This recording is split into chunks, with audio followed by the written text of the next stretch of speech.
Harris tells supporters never give up and urges peaceful transfer of power. Defeated Democratic candidate Kamala Harris has urged her supporters to accept Donald Trump's White House victory, while telling them to never give up fighting for their ideals. At a concession speech in Washington, D.C., the U.S. Vice President acknowledged the outcome of this election is not what we wanted, but insisted there must be a peaceful transfer of power. Harris, who canceled a victory speech that had been planned at the same venue one night earlier, also told the crowd not to despair. Trump has won enough key battleground states, including Pennsylvania, North Carolina, and Wisconsin, to secure the presidency, with several states left to declare. Harris said in Wednesday's remarks from her alma mater, Howard University, "Hear me when I say the light of America's promise will always burn bright, as long as we never give up and as long as we keep fighting." She took the stage to her campaign song Freedom by Beyoncé before thanking her running mate, Minnesota Governor Tim Walz, her campaign staff, supporters, poll workers, and election officials. Many in the audience wiped away tears during her remarks. "I know folks are experiencing a range of emotions right now," she said with a chuckle. "I get it, but we must respect the results of this election."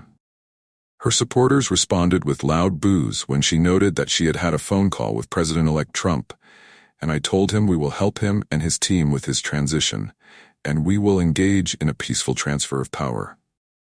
While I concede this election, I do not concede the fight that fueled this campaign," she added. Her speech referenced fight or fighting 19 times. During the campaign, the rivals often traded insults, with Harris calling Trump a fascist and a threat to American democracy. Harris told her supporters on Wednesday, "I know many people feel like we are entering a dark time, but for the benefit of us all, I hope that is not the case." The former California senator was running to become the first woman, Black woman, and South Asian American to win the presidency. Harris and Trump spoke by phone on Wednesday and discussed the importance of a peaceful transfer of power and being a president for all Americans. A Harris aide told journalists.